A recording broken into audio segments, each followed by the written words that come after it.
pray that my Job week would quit. Your Job week. Yes. Yeah, yeah. I would say things, come in threes, but you're like told working. you. You're like working on 13 right now. I mean, good night. It's not three unless you break them into little teeny pieces. That's a lot of stuff. All right, we're coming to the close, getting close to the end of the Joseph. Not Joseph story, the Genesis story. We only have one more week. And so next week, I want you to think about what you'd like to do. If you'd like to break, that's fine. If you'd like to look at something in the Bible, that's fine. If you'd like to look at something else, I can give you some options that you might want to consider. So think about that. And as you think, and I'll say this to you, but I don't want you to take it. Well, I'm going to say it to you, and then I'll qualify it. I love this. I love doing this. This is what I was born to do. So giving me a break is not. It's like giving you a break from fun. You're having too much fun. Take a break. Yeah. And be miserable for a while. This is fun. I enjoy this. So. But if you want a break, that's fine with me. That's okay with me. It doesn't hurt my feelings. But I'm not going to go in my office if you say, oh, we'd like to study, or we'd like to do something else. You pick it. I'm not going to go and say, geez, they never give me a break. Now my brother would say that, but not me. My brother would say it in a heartbeat. But not me, because I'm that kind of guy. So anyway, give that some thought. Like I said, this is what I live to do.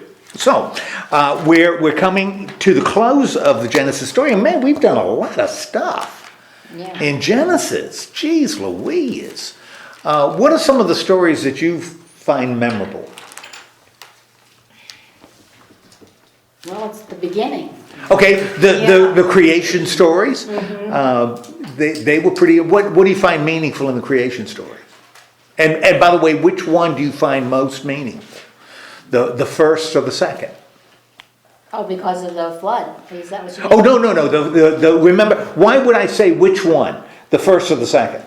Adam and Eve. Okay, because you got two creation stories. One has Adam and Eve in it, which is the second, and then the first one is.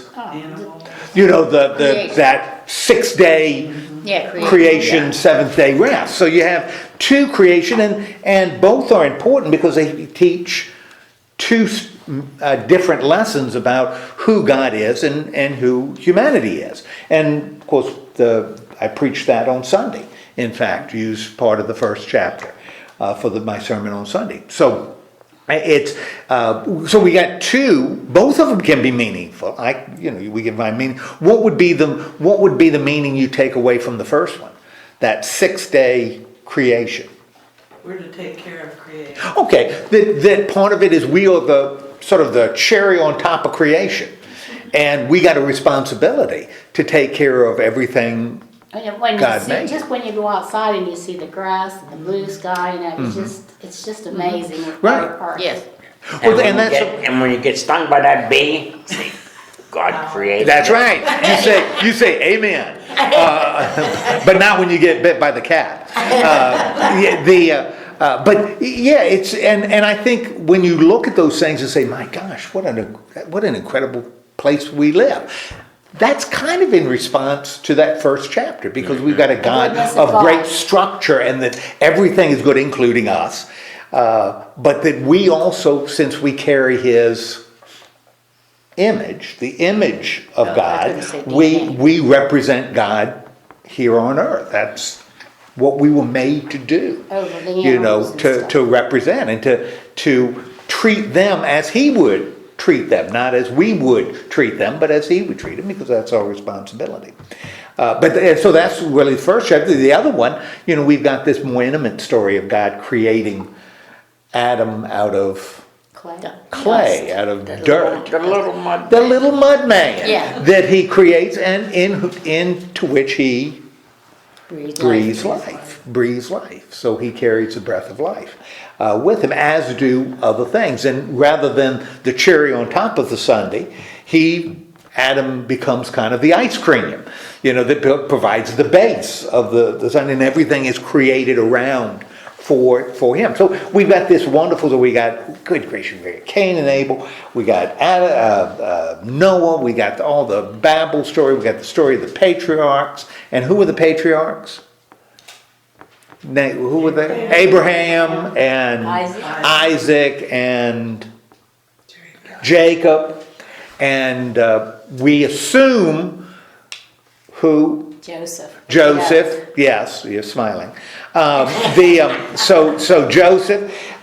So we've got the different patriarchs, all of them dealing with how God is relating to humanity. This is how God is choosing to deal with us, and this is a story that the writers who wrote these little stories had in mind as they wrote them, but also the redactor, the organizer. As he puts all these stories together, we end up with a narrative that ends up having meaning.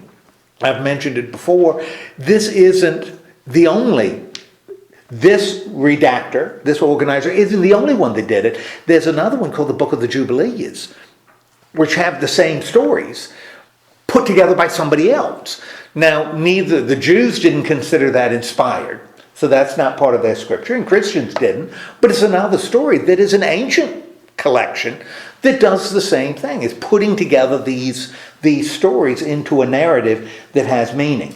And if you really think about it, the Quran does the same thing. I mean, these stories you see in the Quran. So you're talking about different redactors, different organizers taking these basic stories and reshaping them into something that conveys their understanding of who God is. And that's what we're looking at here. We believe, as opposed to the books of the Jubilees or even the Quran, that this is done with inspiration. That the Spirit is moving. The people who wrote it, the people who organized it, and the people who read it. The Spirit is involved on all of those levels, which makes it unique, makes us unique. Okay, so we're in the middle. We're in the middle of the Joseph stories, right?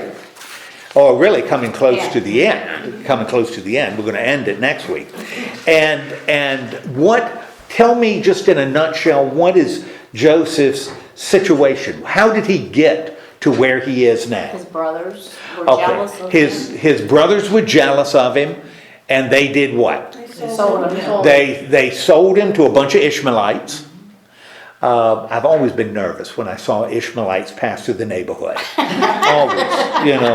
Always. And you don't wear your coat of many colors, well, my brother's coat of many colors. Yeah. They never made a good enough offer.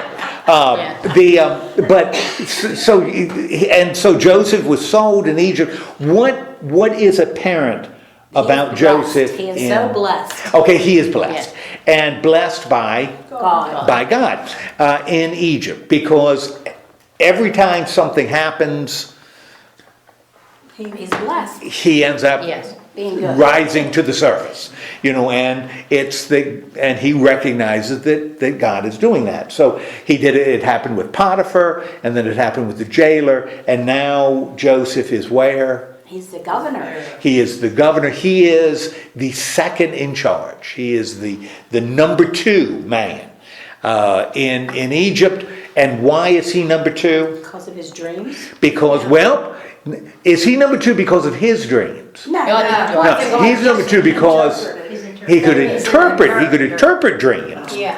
But his dreams, thank you for mentioning it, because it's going to be pertinent in what we look at today. He could interpret dreams, and he interpreted Pharaoh's dreams. And what was his interpretation? About the famine? About the famine. 7 years of good crops, 7 years of famine. We got to prepare when the crops are good for that 7 years when the crops are bad. And so he accumulates all this grain, and Pharaoh says, well, what an insightful person, not only to be able to interpret dreams, but to figure out an economic plan to address this. Why don't you take charge? And so he's now in charge. And last week, we kind of ended that. Now, what group has been out of the story for a long time? His brothers. Okay, his brothers and Family, dad. his father has been out. And his father sometimes is a little confusing, dealing with his father. Because sometimes his father isn't called Jacob, and sometimes he's called Israel. And depending on the story, the name kind of shifts back and forth. And we see that in here. And I think it has to do with the origin where the story originates, the name used. So, but we haven't heard about them for a while. Well, when we get into chapter 42, all of a sudden they reappear, right? And what happens right at the beginning of 42? Their father wants them to go get some grain. Buy Okay. some grain. Yeah. And who is their father? This time it's Jacob. We'll have Israel later. But Jacob, same guy though. Jacob knows that there's grain in Egypt. Now, what must be happening in Canaan? Because they're not close to They're Egypt. starved. Okay, they must be hungry because, and we've already been told the famine is global. It's widespread. So it's not like just an Egyptian famine, it's all over the place. Because people are going to Egypt to buy grain. And what does he ask his sons to do? Go buy grain. Okay, you need to go and buy grain, because if we don't get grain, we are going to starve to death. And so what do the sons do? They They go. left. Okay, do all the sons go? No. No, not all the sons Won't go. let the youngest one go. Okay, the youngest one he won't let go. And Joseph is expired, they assume. So 10 of them go. Why won't he let Benjamin That go? was his youngest. Were they? They weren't twins, were They weren't twins, but It came to the same mother. came from the same mother. And the mother of both Joseph and Benjamin was His favorite. his favorite. That was Rachel, his favorite. And so not only is he the son of his old age, but the son of his favorite wife. And remember, we saw in one of the strands of the story, Rachel dies in childbirth. So, Benjamin is special to Jacob. Anyway, so we only got 10 of them going, right? Instead of 12. Now, what happens to the brothers? They were arrested. Okay, they go into Egypt, right? Mm-hmm. And Joseph, the writer, reminds us that what is Joseph doing? He's the head. Okay, he's the head. He's selling the grain. And what do the brothers do when they see Joseph? Nothing, they don't They recognize. don't know. Well, they don't know who he is, but they do something. Bow down. They bow down before him because they don't know him, and they assume He's just he's an Egyptian. Egyptian. Yeah, and he's second in command, and boy, he's somebody to be respected and feared. Not unlike, the king. I was thinking more of Debbie. So she no, not you. Although maybe I don't know. That could be the case. But they don't recognize him, but they're bowing down before him, right? Yeah. Now, I'm experiencing deja vu here. Because that was a dream. Because that was a dream that they would be bowing in front of it. Okay, we got them bowing down. Now, they don't know Joseph, but He knows that. Joseph knows them, but decides To play along. to treat them like he doesn't know them, like they're strangers, right? And what happens between Joseph and his brothers? He gives them back the money after they. Well, even before that. Before we get to, you're right, but what happens before? He tells them they're spies. Okay, Yeah. he says that they're spies, accuses his brothers, and speaks harshly to them, accuses them of being spies, right? And how do the brothers propose to prove that they're not, that what they're telling is the truth, that they're not there to spy out the land? He told them, no, he didn't believe them, that they'd come to see where the land was unprotected. Right? So he's accusing them of being spies. They're here to find the weaknesses of Oh, Egypt. yeah. The military weaknesses of Egypt, because they're going to go and tell somebody else and they're going to attack Egypt. And kind of makes sense. Everybody's facing famine. Where's Egypt going to be weak? And so what do the brothers say propose that will prove him wrong? Or what do they try to do to prove that they ought to be trusted, that they aren't spies? They tell him where they've come from and who their family is and how many brothers there were, and that there's still one left. Okay, still with Dad, hanging out with Dad. So they're not spies, they're just family. Okay, and how does Joseph respond? He wants the younger brother brought to him.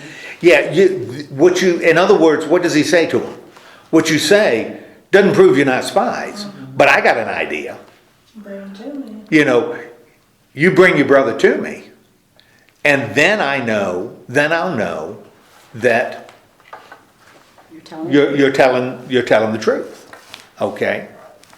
Now, what does he end up, what does he suggest that they do? Send one of them back, I'll keep the other 9. And one of you go back, get your brother, come back. And the brother evidently, I'm not sure. And he puts him in jail, right? Yes. 3 days. And after 3 days, then what does Joseph decide to do? What does he propose to do to these brothers? That's the one, yeah. Okay, I'll tell you what I'll do. Instead of sending one, I'll let 9 of you go. But I'm going to hold one of you, right? I'm going to hold in the 9 of you go get your youngest brother, and I'll keep the other one locked up in jail. Now, what is Joseph doing? What is he, by making this proposal, what is he doing with respect to his brothers? Seeing if they obey him? Okay, he wants to see that whether they'll obey him or not. What was his background with his brothers? Is he doing the same thing they did to him? Yeah. He's kind of putting them in a very similar position, right? Mm-hmm. And the question is going to be, are they going to do to this other brother what they did to him. What they did to him? So have they changed at all? Are they the same guys that threw him in a hole and then sold him to Ishmaelites? Have they grown at all? He's testing them, right?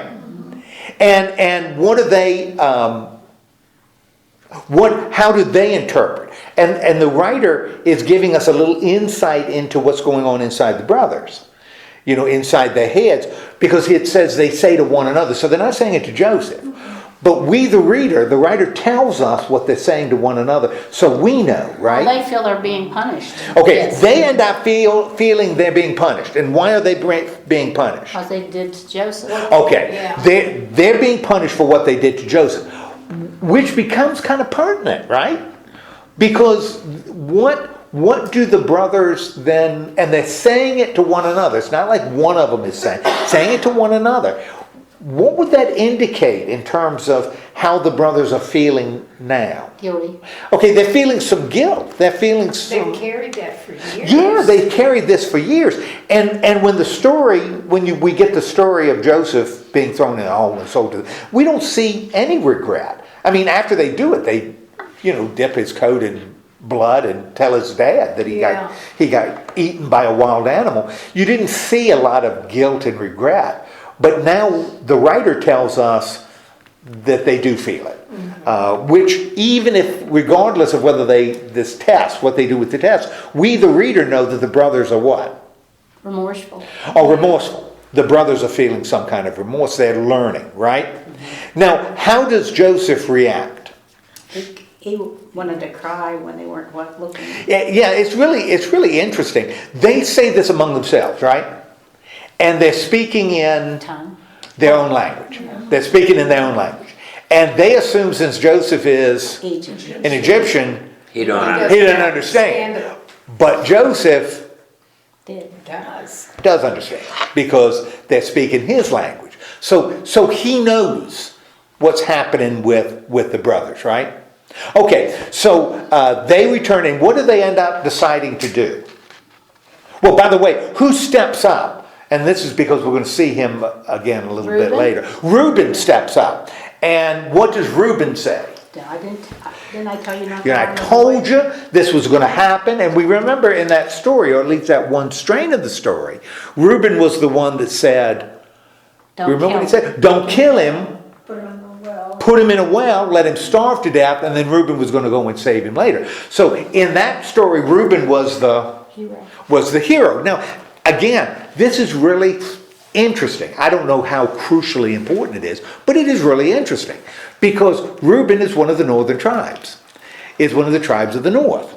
And in this story, he is the hero. He's the one of the 10 that are left. He's the one that speaks up and says you're wrong. We're going to see him come say the same sort of thing in a little bit, which may tell us that this is a story that has its origin in the north, and what will become the country of Israel as opposed to Judah. It's going to be in one of the northern tribes. Not a shock, Joseph is going to be a northern tribe. That's going to be one of the northern, associated with the north, not the south. And so if you're writing this story in the south, you're going to have to bring a good southerner in to become a hero. That's what you're going to have to do. And the writer does it. Brings in a good southerner to make sure that the south is represented. But Reuben is from the north. So he stands up and says that. What agreement do they make? They agree to go back and bring the brothers. Okay, we're going to go back. We've decided to take you up on your offer. We're going to go back and get our brother, little Benjamin, right? But Pharaoh says, "Oh, time out. What was the deal? That's nice that you're going to go get Benjamin, but the deal was you're going to have to do what? You're going to leave one of your brothers, right? Because that's really the test. What are they going to do with the brother left? You can leave one of your brothers." And since everybody knows who was the least popular of the brothers, Simeon. Yeah, poor old Simeon. They say, everybody, the one who volunteers, please step forward, and everybody takes a step back except Simeon, because so there's Simeon, and Simeon, he wins the prize. He gets to stay in Egypt. And in jail. So it's not like he's living off the fat of the land. He's going to be thrown into jail. So Simeon is going to be left behind, and we paid for our grain, we'll get our grain, go home, get our brother, bring him back, show him to you, pick up Simeon, then go home and we're all happy, right? Okay, that's the deal. So they get their grain, put them in the sacks, put the sacks on the donkeys, they're heading down the road. What has Joseph done? He put the money back. Okay, he took the money that they paid and put it in the sack. And how did the brothers find this out? When they stop to feed them. They stop to feed their animals. They open up the sack and they find money in the sack. Now, how do they respond? They were scared. They are nervous. They are scared. They don't say, "Oh God, this is wonderful." In fact, they say, What has gone down? What is God doing to me, right? Because this must be God punishing me because, wait a minute. How would God be punishing them by putting their money in Joseph the... would think they stole it. Okay, then Joseph already thinks they're spies. Now he's going to think that they're also thieves. So did he give them all the grain that they wanted? Or did he just give them enough grain to feed their... Would appear that they paid for the grain and he gave them everything they paid for. Because it was a money transaction, So even though they still had one in jail, he still gave them the grain? He was a businessman. I guess. Yeah, he still sold them the grain and in the little, because they bought it. Because even later in the story, they're going to bring the money back. So evidently it was a reasonable, the amount that they paid. So got the brother, they're heading home. They are now nervous because this may put them in a bad, a different light with Joseph. What happens when they get home? They tell their father. Okay, they tell their father the whole story, right? And it's a lot of detail, right? Well, how does the father, and the father's name is Jacob. Okay, how does Jacob respond? He doesn't want to let his boy go, Benjamin. Because they've already told him, that, you got somebody there, Simeon's there, and we found this money, and they want this Egyptian guy wants to see Benjamin, or he's going to assume that we've stolen the money. And the father, speaking like any father who has 12 sons, he says, what? You want to take Benjamin away? Everything is against you. I love everything's against me, which I find interesting. I don't know that, in Hebrew that means a whole lot. I think it would in English, but I don't know what, that this is really on me. Why has God killed Joseph? And why has he taken Simeon? Why am I facing so many problems? Well, let's see. Joseph didn't have it easy. Simeon sure isn't having it easy. Everything happens to me, Story like Shelby. That's kind of ooh. No. But that's, and I don't know that means anything. So, but he does say he has an interesting view of Simeon, because he says, the brothers say, Simeon is back there waiting, and we can spring him when we show Benjamin. And what does Jacob say? I've lost Joseph. He warned him. And now, Taking Benjamin. I've lost Simeon. Poor old Simeon. Lord have mercy. Imagine that. I don't know that his birthday is celebrated all that well. What kind of card does he give Jacob for Father's Day? I don't know. Because it's That must be he's one as of good as slave going, women's so I might as well, not going to lose Benjamin too. Yeah, that might be. Okay, now again, we've got Jacob saying this, which I don't know. It's kind of I think a little jerky thing to do. It's one of his sons is there. I don't know. But one of the brothers, steps up. And who steps forward? Reuben again, which tells us we're talking about a northern story, right? Because Reuben says what to his father? If I don't bring Benjamin back, well, you can kill both my sons and trust me with him, and I will bring him back. And so Reuben steps up to be the hero. I am going to make sure Benjamin goes and comes back, and if he doesn't, you can kill my two sons. Wow. That's pretty good. And Jacob says, No. Jacob says, not yet. Jacob says, nope, not going to do it. You're not going to take Benjamin, because if something happens to Benjamin, what's going to happen to me? I have no sons left. I've got no sons left. I'm an old man. And you're bringing me down my gray hair with sorrow to Sheol. And where is Sheol? Sheol is the place of shadows. Yes, it's where the dead dwell. And so you're bringing me, you're killing me. It's like he's saying, you're going to kill me if you take my son and I lose Benjamin. Okay, so poor Simeon is in an Egyptian jail, and the other 9 boys are there. What happens in 43?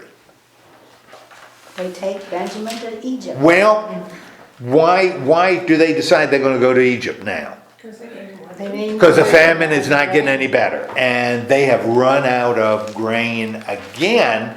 And the father says what? Why did you? Okay, the father says you got to go and get more grain. Okay, now who steps forward? Judah. Southern tribe. Boom. Judah steps forward. And what does Judah say? They'll not give them any more food, they'll starve to death. Well, and remember, what was the deal when we were there last time? You had to bring Had one to of the take the brothers. brother. This Egyptian guy wanted to see the other brother who wasn't with us. Now, it's really interesting. Somebody Judah does not mention is what? Is who? Who does Judah not mention in his little list? Doesn't mention Joseph, nor does he mention... Simeon. He doesn't mention Simeon. Which may tell us, again, we don't worry about it because it may come from a different strand of the story, because Dad is now named, what's his name now? His name is now Israel. He's now named Israel, not Jacob. So we're talking about a different strain, not a shocker, because the hero this time isn't Reuben, but Judah, one of the primary southern tribe. So this is a story that may have developed down south, where the hero of the story isn't the northerner Reuben, but the southerner Judah. So then why the reference to Israel? Because evidently in this northern strain, Jacob continues to be named Jacob. The patriarch continues to carry the name Jacob. It's in the southern strain that his name is Israel. Don't mean to interrupt, but Peg called and wanted me to make an announcement to you guys. Okay. Jerry Payden, I don't know if anybody knows Jerry Payden, he passed away last night of a massive heart attack. Oh my goodness, that's Good Judy names. Kiefer Patton. Oh. Yeah, Oh, she just wanted me to let you guys know in case Oh anybody knew. my. That name sounds familiar, I can't place it. okay. Paid. They're from Brookville. She took the lay class and Oh. she is doing that church in Katanning that. Oh, yeah. I She's know. doing I think she's doing the Cowansville. Okay. Maybe she's doing both, but she's doing that faith church. Yeah, in yeah, Katanning. yeah. I think she's doing Cowansville now too. Okay. Yeah, it's Larry Kiefer, you guys know the contact? Yeah, His he sis- graduated. His sister. Yeah, we Judy talked to her Hurst. Patty whenever we were on PNC. What was his name again? She came Jerry down one of was the his first name. meetings. Huh. I think he's one of my patients at the Dr. Snyder's office. No, I Probably, think of they it. live in Brookville, or near Brookville, so. Very sad. Very sad. Okay, so, but that's what I think what we have. But I guess my question Yeah. was, though, now you have somebody from the south telling the story, and Right. he used the word Israel. Right. Yeah, it seems contradictory that since the northern kingdom is going to be called Israel, Right. and you got somebody in the I south. was looking to see, is there a reason for why Well- that would be in this story that way? Well, Israel is going to be the name of the United Kingdom. So that's still got a history. Judah is going to be part of those 12 tribes of Israel.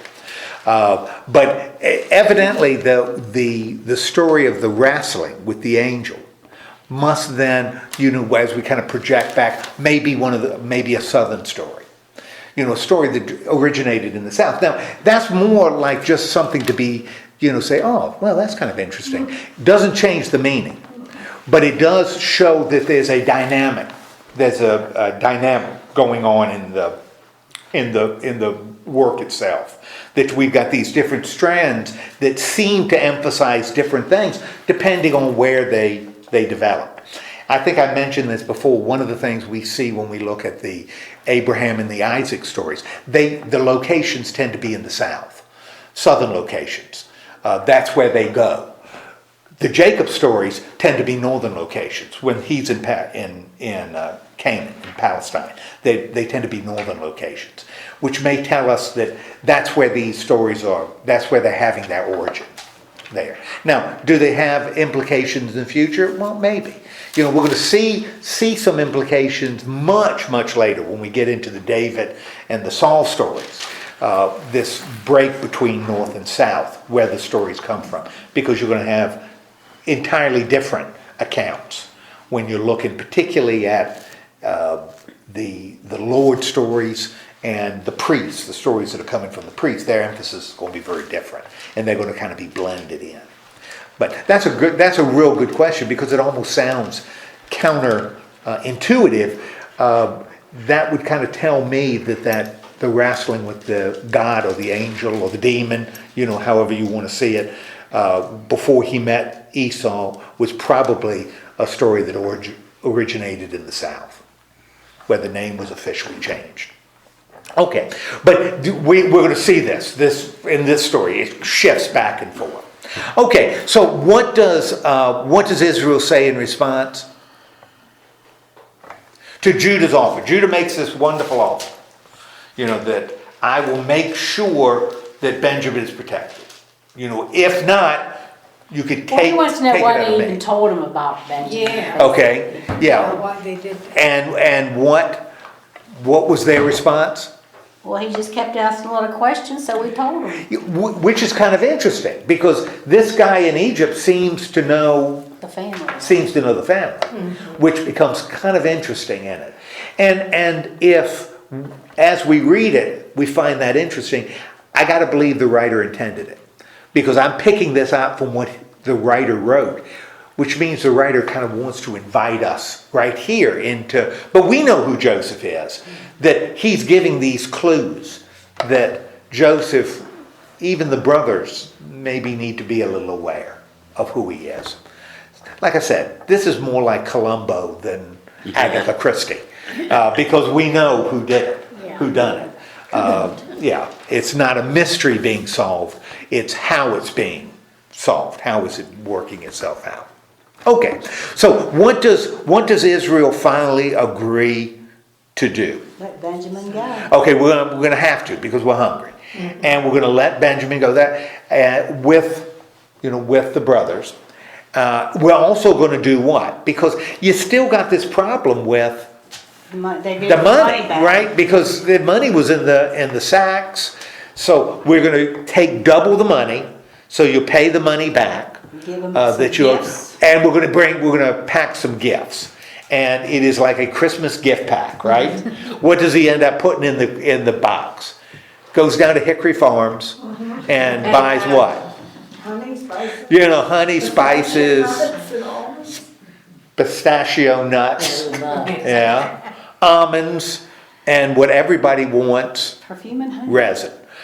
So he gets this stuff, puts it in a bag, says, okay, you're going to take it off, and maybe, just maybe, he'll let you go. He'll believe you, after he sees all the money. Okay, so they take all their stuff and they go to Egypt, and they are, what happens to them when they get to Egypt?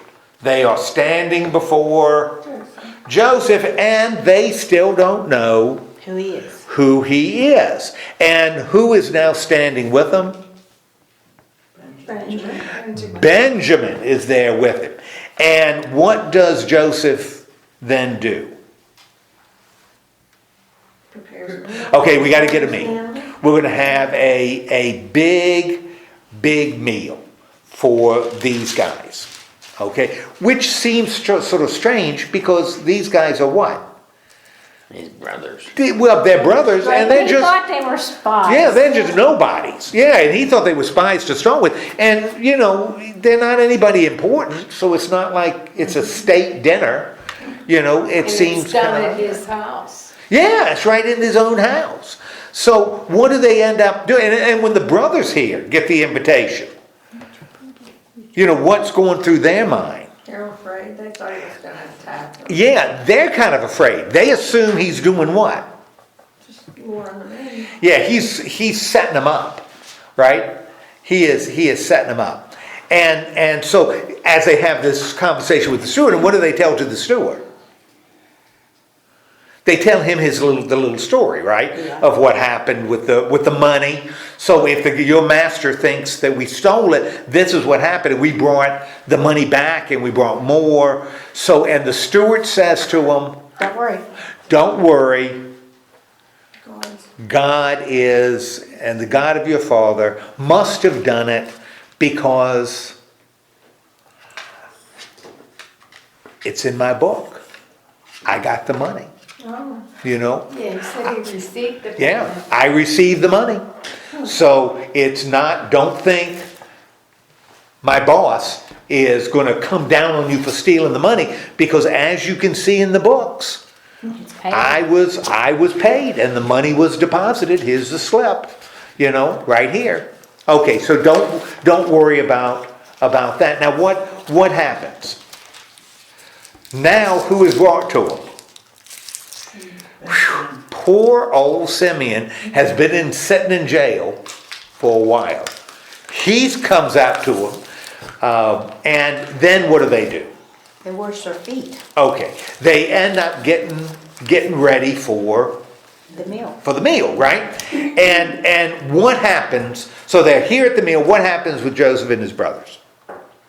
They presented the gifts they brought. Okay, they present all the gifts they brought, and what Joseph asked some interesting questions, considering the fact that he doesn't know them except from that one little encounter. He What does asked he how ask? they were and how the father Yeah, how are you? How's your dad? Is he still alive? You know, and they say everything is good, and then he looks up and he sees his younger brother. He sees Benjamin, and Benjamin is, you know, who is this guy? And Benjamin is Joseph's Brother. but full brother, not half brother. You know, the other ones are half brothers. Benjamin is his brother by his mother.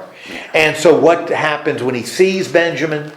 He wept. He is overcome, and he goes and weeps, and then he has to put himself back together. He reapplies his makeup, makes sure everything is right, and he says, guys, Let's eat. let's eat.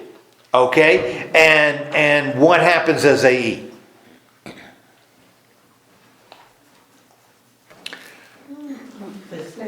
And they were seated in age.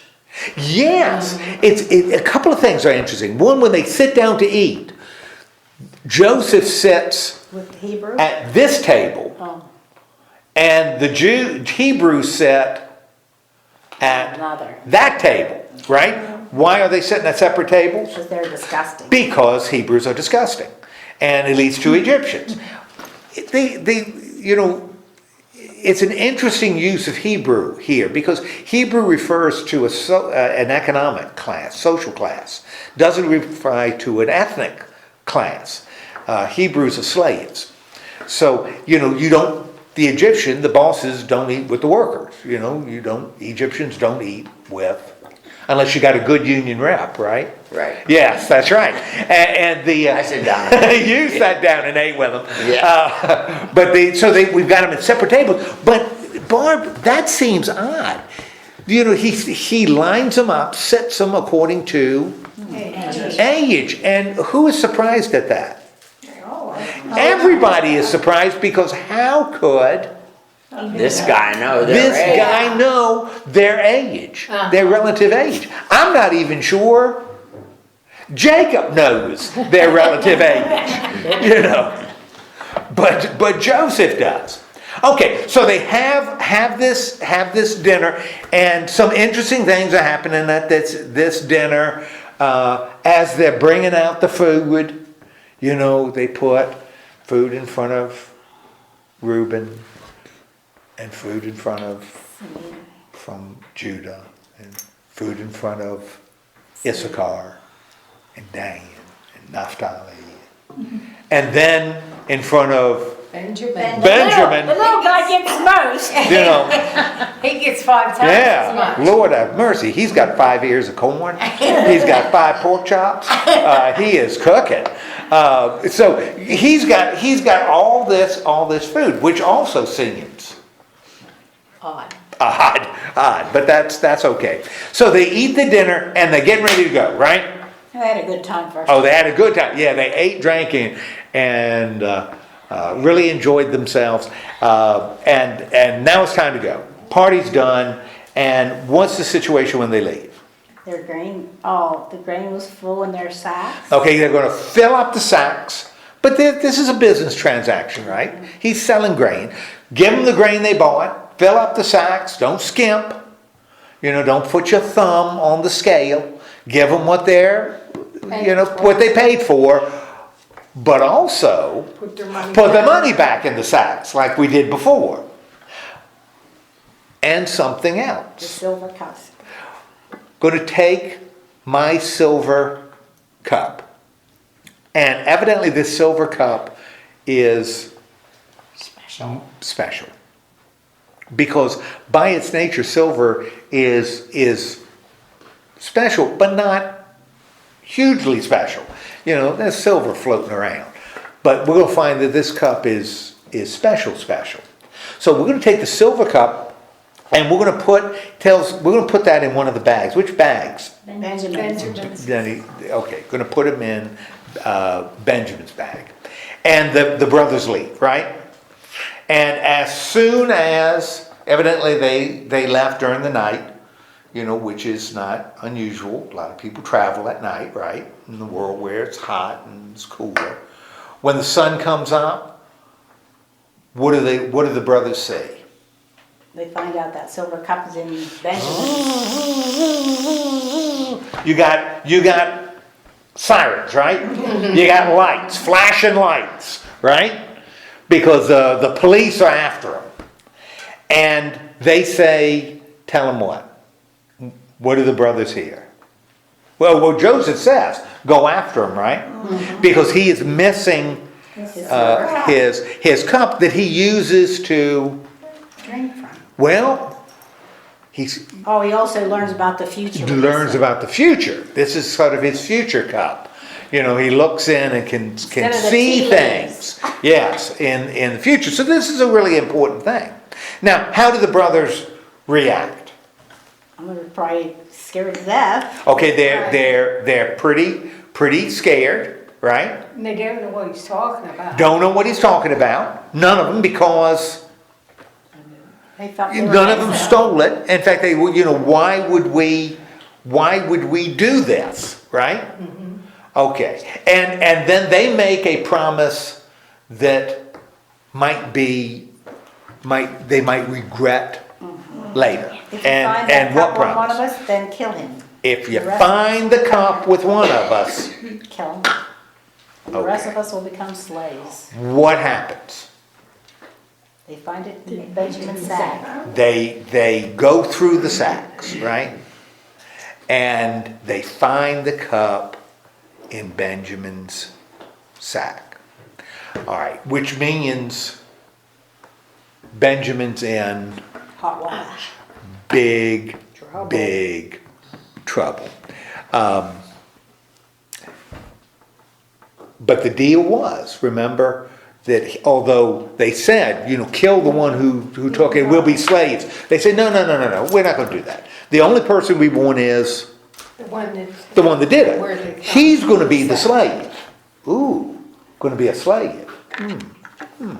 Going to be a slave in Egypt. That sounds like somebody else. One of Jacob's sons is going to be a slave in Egypt. Sounds interesting. All right, he's going to be a slave. The rest of you can go free, right? They find it in Benjamin's sack, which means Benjamin isn't going to get, but he is going to go back as a slave, or at least that's what the brothers think, right? Here's the test, right? They sold Joseph and went back.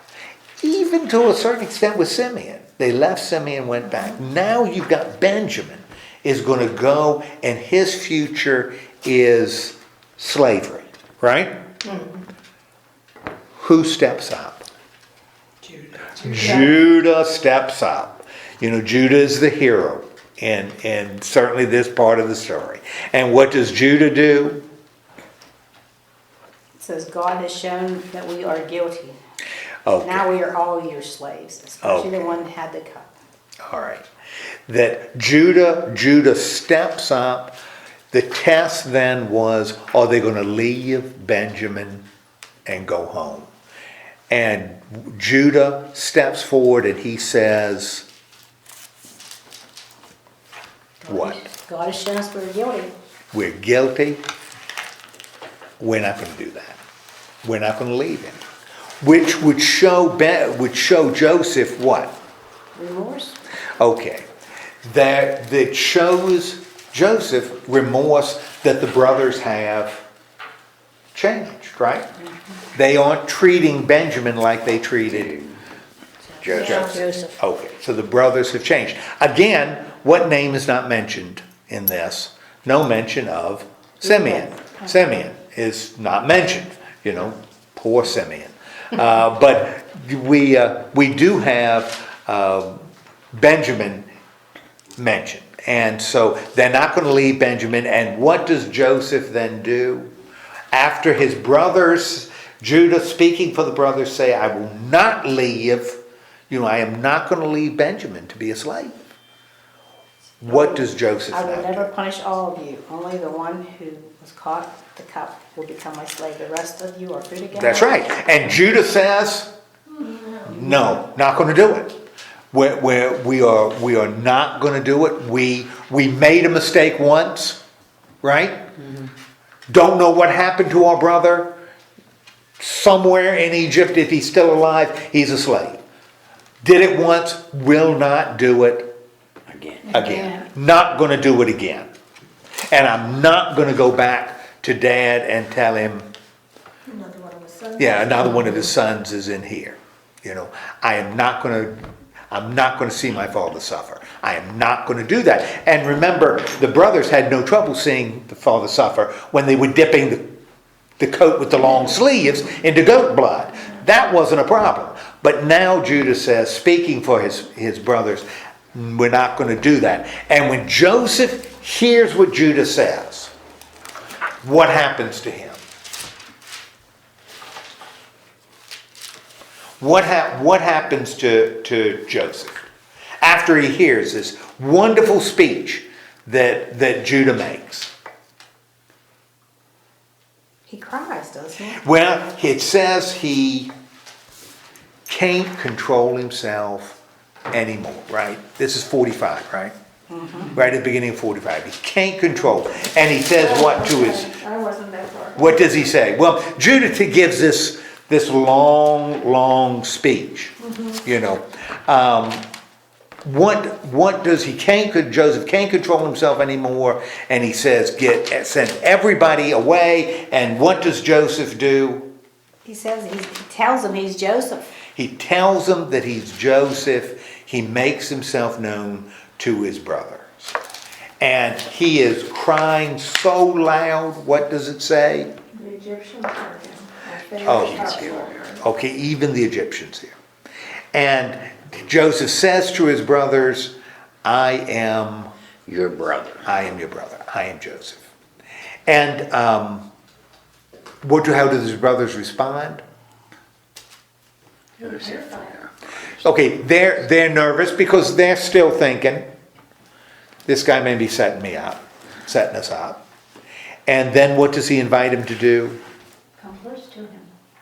Okay, and they recognize that it's the one they sold into slavery. Now, the brothers, no question, the brothers sold him into slavery, right? And the brothers sold him into slavery in order to get this guy from whom they were, or with whom they were jealous, or by whom they were jealous, out of the way, right? They wanted to get him out. Joseph interprets it in a different way. How does he interpret the actions of his It was brothers? God who sent him ahead to save lives. Okay, so Joseph sees where the brothers are saying jealousy and anger and hatred was the motivator. Joseph says, wait a minute. It's God's plan. Who was involved in all of it? God was in charge of all of it. Because if I hadn't been sold to Potiphar, and if Potiphar's wife hadn't made a pass at me, and then told her husband, and I'd have been thrown in jail, and I interpreted the dreams of the butler and the baker, and the butler forgot about it until Pharaoh had a bad dream, and you called me up, or they called me up to interpret the dream, and the dream ends up being about prosperity and famine, and now we're in a famine, and I saved all this grain. What you did, God made it Possible. made it possible. God was involved in all of that. All of this stuff that was bad, Joseph looks back and says, you intended it to be bad, but God made it good. God made it good. And that kind of becomes this culminating statement, right, in this Joseph story. You got to be real careful, because as we were going through the story, it seemed like Joseph got knocked down over and over again, but God is constantly being involved in lifting him up. What does he tell his brothers to do? Go tell his father. Go tell Dad, and tell Dad what? Come bring your family near me to live. Okay, come on to Egypt, right? And we're going to settle you where? The best ground. We're going to give you the best ground. And where's the best ground? Goshen. Yeah, the land of Goshen. You know, land of Goshen. That's where we're going to settle you, because that's the best, the best land, right? And that's a good thing, because what do you got coming up in the future? More years of family. You got more years of family. So all of this stuff with the brothers, we're talking about 2 years. You know, going to Egypt and all that jazz. We got 5 more years of family. Remember, a total of 7. Okay, so bring Dad here. And how do they all react?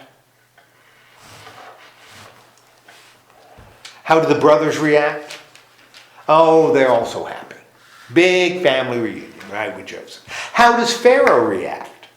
He's with them too because he wants to keep Joseph happy. Okay, Pharaoh sees or hears about this. What's his reaction? Is Pharaoh happy? Oh, yeah. Yes. Sends wagons and. Yeah, Pharaoh is happy. And he sends wagons to load, the stuff, and he sends gifts with them, and all kinds of stuff. And we're gonna put you in charge, or we're gonna give you the best land. And what happens?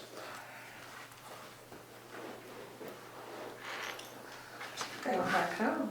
They end up going back home, and Pharaoh sends all these gifts with him, and they go out of Egypt and came to their father in Canaan. And what do they tell their dad? They told him about Joseph being alive. Tell about Joseph is still alive, and that I need to See him before I die. see him before I die. Okay, so we end up now with Jacob.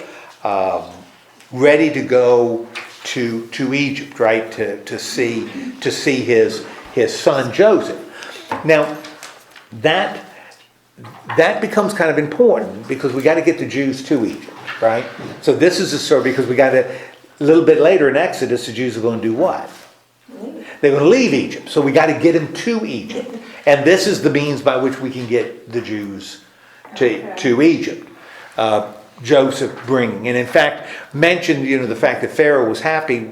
When you look at the beginning of Exodus, it says there arose a Pharaoh who did not know Joseph. And so that gives us the opportunity to turn the story from the children of Jacob being heroes in Egypt to being Hebrews, being slaves in Egypt. Okay. This is also going to be something we're going to see next week because everybody's going to go to Egypt. This is going to be something that's going to be really important to the evangelist Matthew. And Matthew, in his gospel, what Matthew does is Matthew seems to compare Jesus to Israel and to great figures in Israel, the history of Israel. For example, in Matthew, where does Jesus do his... What is his greatest lesson in the Gospel of Matthew? What is his defining lesson? Sermon on the Mount. It's called the Sermon on the Mount because he's giving it where? On a mountain, right? He's giving it on a mountain. Sermon on the Mount. Where does he heal people in Matthew? He heals people on mountains.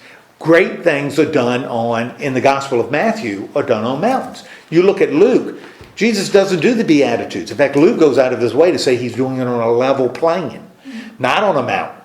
But in Matthew, he's on a mountain. Great things in Matthew. Jesus says great things on mountaintops. Well, who did great things on mountaintops? Moses did great things on mountaintops. Therefore, it is not a shocker that on the Transfiguration, which happens on a mountain, Jesus is there with Moses and Elijah on this mountaintop. This is something Matthew does. The other three don't do it, but Matthew does. Has this similarity, this comparison. Matthew is the gospel that has the Holy Family going to Egypt. Remember when Pharaoh, after the Magi come, and Pharaoh says, we got to get rid of them, we're going to kill the firstborn in that area, which also sounds like a story in Exodus that Pharaoh did, same thing Herod did. The family goes to Egypt, just like Jacob is going to go to Egypt. And the family is going to come out of Egypt, just like the children of Israel are going to come out of Egypt later. Matthew's the only one that has that, because Matthew likes that comparison. Jesus is like the new Israel, sort of personifies the entire nation. The promised people is all there in Jesus. That's one of the things he does. And when you know that, you can start reading things in Matthew and say, oh, that's really interesting. Why he caused lame people, he healed people who were lame on top of a mountain. That seems like an odd thing for a person to do. Forcing lame people to climb up the side of a mountain to be healed, that seems a little odd and not very compassionate. Well, it makes sense if Jesus and Israel are being compared, and Jesus is sort of the fulfillment of everything that was promised to Israel. So, but there we've got Jacob and the children of Israel ready to enter Egypt, ready to settle into the land of Goshen, ready to finish the story. And that's what we'll do next week. Any questions? Really well crafted. This Joseph story. What's the significance of Benjamin? Again, Benjamin is given, right at the end of that, Benjamin is given gold and, I can't remember, 300 shekels and 5 sets of clothing. How does that compare to the same story about Benjamin getting a big meal? What's going on with Benjamin? Why is Benjamin getting all this stuff? Because he's Is he his younger? brother? He's the only brother? Well, he's the brother he's the brother of Joseph and the son of Rachel. So that's, Benjamin. What's interesting is the tribe of Benjamin is not going to be particularly important. In fact, when you look at Judges, the tribe of Benjamin is going to be a problem. Although the first king of Israel, and the first king of Israel, does anybody know his name? Before David, the king before David? Saul. Saul is going to be from the tribe of Benjamin. But Benjamin is not going to be a particularly important tribe. But here, it would sure look like it was in these stories, because Benjamin is really, really being blessed by Joseph. But Joseph is going to be the one that's important. And through Joseph, remember, he has 2 sons, right? We already saw that. Mm-hmm. Who, you remember the names? One was named Manasseh, the oldest, and the other one was named Ephraim. That's it. And that's going to be the important tribe in the north. Joseph isn't going to have a portion of the land. Instead, his 2 sons are. And because Levi and Simeon aren't, they aren't going to get land. Because of what they did with Shechem. They're not going to get land. But the 2 sons of Joseph will. So Manasseh and Ephraim will get land, and that's going to be the key northern tribe. In fact, the north is going to sometimes be called Ephraim, as opposed to Israel, because that's the dominant tribe, just like Judah is dominant in the south. So, but that we'll look at next week. Any questions? Any questions? When's lunch? Yeah, it's coming. Where's my carrot? We got peanut butter and we got carrots. Think about what you'd like to do. In particular, do you want to look at another book in the Bible? Do you want to Old Testament book, New Testament? Do you want to look at a topic? Tell me what your interest is, and we'll talk about it next week. Okay? All right. Let's have a word of prayer. Lord God, thank you so much for guiding us through this. Remind us that as we look at the mess that sometimes fills our life, it's hard to understand when we're in the middle of it. Hard to make sense of it. And it looks as though we're kind of being tossed around by things that are certainly beyond our control, and they are, but also seem very unfair. Just remind us that you haven't stepped away from your throne. You haven't turned creation over to random forces, that you are still in control. So help us hang on to that as we endure the problems that we face, just like Joseph, so that we can look back on him and see your presence. Help us to do that. In the name of Christ we pray. Amen. Amen.